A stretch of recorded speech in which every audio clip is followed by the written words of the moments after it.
Welcome back to Tell Me I'm Not Crazy. Today's episode title, Why Home Feels Like a Battlefield Sometimes. Today, we're diving into something that every teen deals with, family problems.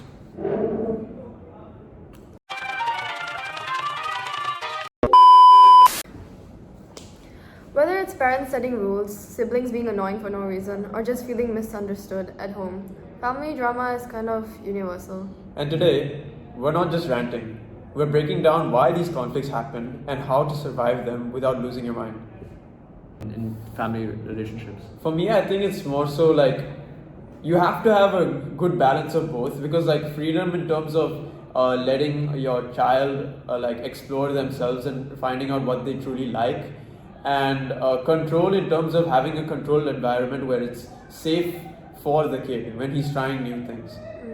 So one thing I could say is like, let's say if my kid wants to try skateboarding, I have to make sure that he has a controlled environment for him to do that, and he's just not getting hurt all the time just because he wants to try something new. But that doesn't mean I'm going to take away his freedom by saying, oh, you can't try this, you can't try skateboarding because it's you're too reckless, or it's too dangerous. What do you guys think?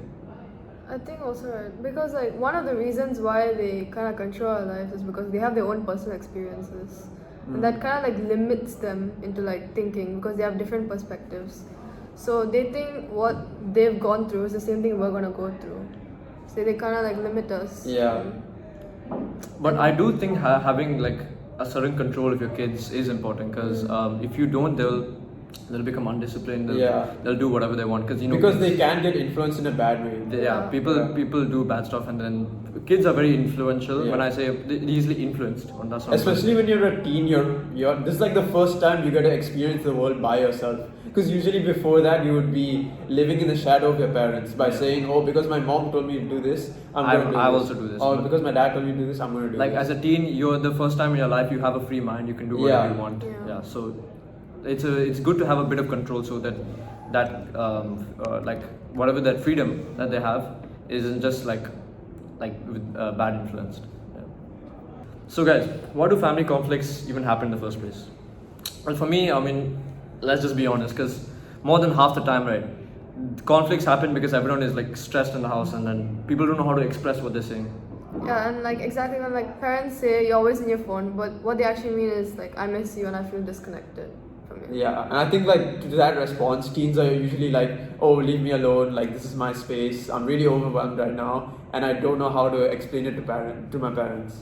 So basically, like, to summarize all this, people like teens, they just like they don't speak their mind, because they just like to keep to themselves, and in that teen age they just like to have like that kind of closed off mindset. Yeah. So they don't say what they actually want to say. Do you guys have like any like personal stories? You wanna go? I think in my house, it happens usually because there's no communication mostly. Because my parents are kind of like backward. What do you mean by that? What do you mean? Like, how to say it? They're not exactly very modern. They're like still in the backward thinking of like The more traditional parents. Yeah. So like every time I try to speak my mind, they're gonna be like, "Oh, you're back talking. You're not doing it." They don't listen basically. So what they think what they say is right, like that. Yeah. I think that's usually like the thing where teens get most overwhelmed. So Yeah, that's true. Well, for me, I have honestly similar experience with Anshika, because my parents, whenever like I ask them something that is a normal question, they disregard it almost immediately, because if I'm being honest, my parents are a bit close-minded. So if I ask like, can I do something new, or can I do this, or like can I try a new experience, they like at first they just completely disregard it, and they're like, no, we'll think about this first, but right now you just do what you're supposed to do. They just say just study, or just focus on it.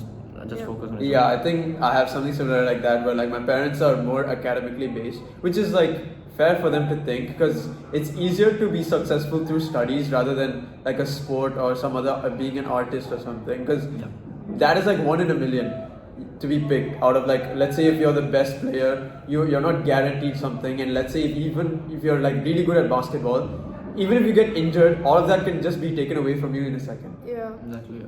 So I get where the parents are coming from in terms of like how job certainty is much more it's much more certain from academics rather than other stuff. And because of that, sometimes they try to limit me on some extracurriculars that I want to try, which I do think is sometimes like just a stress buster, but they don't allow it. Okay, editor here. Before we continue, I just want to show you guys how hard it was for them to get to this point of the show. Like, genuinely, it is hilarious how many times they messed it up.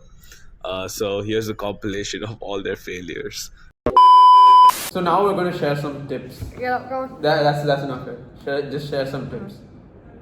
Tip 1. Share some tips not to.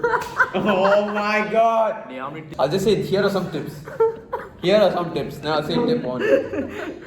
To deal. Okay, so now we're going to talk about some tips. No, you have to add that. Oh! We're going to talk about tips. I love tips. Okay, so here now we're going to share about. Where did my voice go? So now we're gonna like share some tips on Conflict. conflicts. So now we're gonna share some tips you can use for like dealing with conflicts at home. So Okay, so tip number 1, choose the right moment. For example, if your mom is already stressed about cooking and you're stressed from school, maybe don't start a debate about something that you want in the future. Like, let's say if you want your curfew to be extended a bit more because you want to hang out with your friends. Because sometimes having when they are stressed and you are also stressed, that makes the problem even worse. Yeah. I would say like tip number 2 is try to explain your feelings instead of just like accusing, you know. So like instead of saying like, oh you never listen to me, or like, oh you always do this, you always do that, you just try to say like, I feel unheard when blah blah blah, okay? And there's an instant difference when you do those two, is because you feel you are explaining why this happens instead of just saying like, oh you do this, oh you do that. Yeah. It'll create less like conflict. Yeah. like tip number 3, right? You should give your parents context. So they can't read your mind. So you gotta say if you're like tired, stressed, overwhelmed. They actually understand more. And like I think because they have like some parents at least have like a olden day like traditional mindset. Yeah. I don't think like maybe they don't hear you as much, but it's more better than put your feelings out there so they can know. Yeah. Yeah.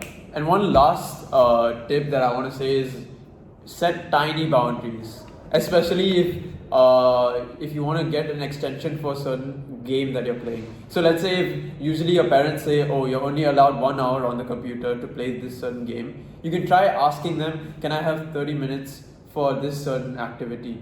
Instead of being like, oh, you never give me time or something like that. It's very similar to your tip. Yeah.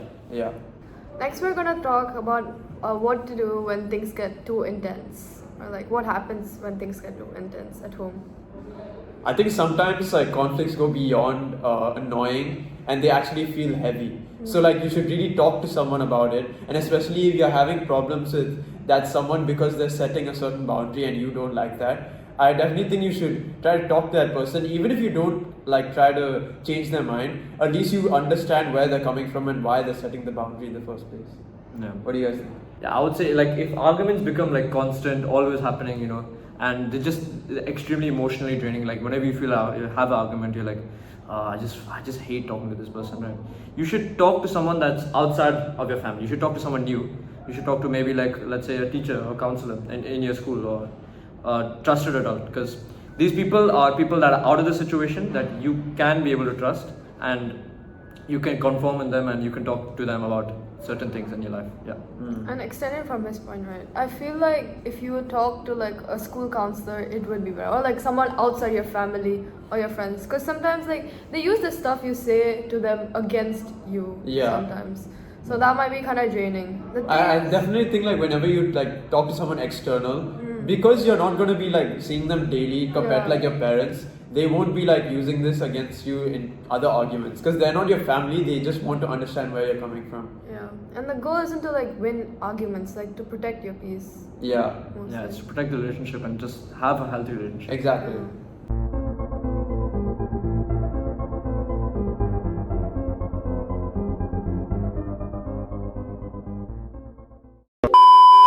Okay, 3, 2, 1. Oh, yeah.